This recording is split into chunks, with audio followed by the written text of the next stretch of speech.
Welcome back to another edition of the Talking Hedge. I'm Josh Kincaid, and this is a cannabis business podcast. Maybe one of the most underlooked or underappreciated positions in the entire cannabis industry is a director of finance or a controller or chief financial officer because of their ability to manage finances, look for opportunities, valuations, and overall financial operations. Financial modeling is important. So here's some key components for success from the Marijuana Venture magazine. They go on to say that a well-developed business plan can improve profitability and bolster fundraising efforts. One of the most common components to success has been the early development of a dynamic financial model that can accurately reflect the key elements of the business. A comprehensive business and financial model outlining the plans for a company's growth and execution is critical for understanding profitability and cash flow, defining profitable growth, understanding scalability, and setting and executing goals. It can also be essential in raising capital if needed.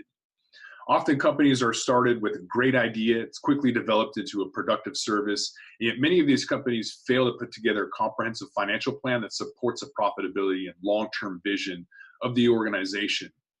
The strong financial models not only bolsters several facets of a rapidly growing organization, but it also serves as the backbone for a pitch deck and goal-setting activity. Prior to the development of a financial model, as part of its strategic assessment, a company should consider external influences.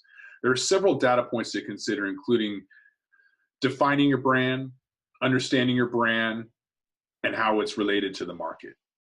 So first, a company should consider its overall value proposition and what the brand represents. It's a crucial step because how a brand is defined will guide you in the pricing of your products and services and help you determine its cost base.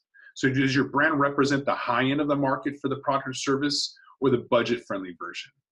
Upfront brand definition will help you guide product pricing, will help serve as a determinant within the cost to support it. So for example, if a brand stands for a high-touch customer service, its costs will look different than a model with little client interaction. Another major external factor to be considered is the competitive environment. So are you a trailblazer where your product will be first of its kind, or will you be entering a crowded market where there's fierce competition?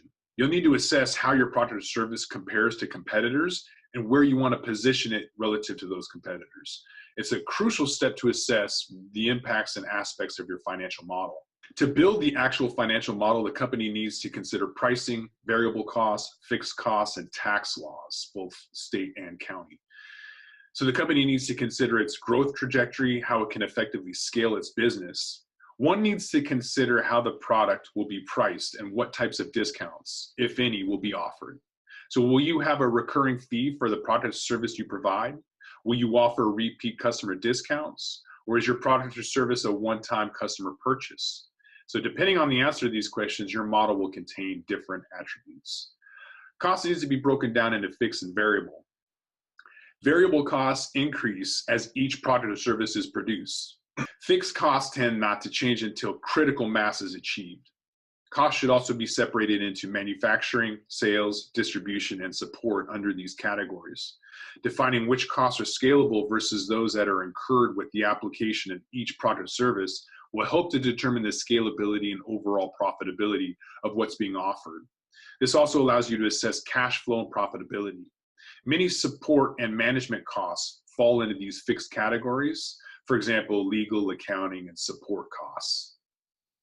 Additionally, taxes need to be taken into consideration.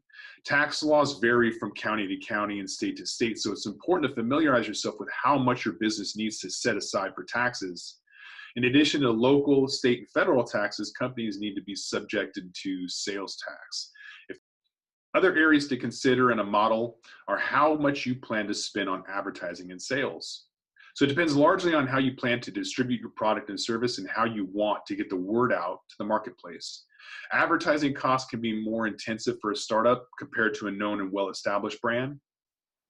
Sales can also be variable. So if you compensate your sales team in a commission based on the number of products or services they sell, it's also determined how much money you need to continue refining the product or service to keep it relevant. The financial model should be designed to support monthly, quarterly, and annual projections and should be flexible enough to support shifts in pricing, quantities, product inputs, and tax calculations. It'll allow for a scenario analysis to outline how changes in variables can impact your overall financial health. It'll also allow you to have a dynamic and real-time plan. So once your financial model is finalized, it can be leveraged for many different uses. So it'll allow you to plan financial goals of your company to achieve, a pitch deck, which is instrumental in outlining the company's value proposition and raising capital. Regardless, a solid and well thought out financial model will serve as a foundation for your company's growth and will aid in the overall success of your business. And with that, we're going to roll this one up. This is Talking Hedge. I'm Josh Kincaid, and I'm out.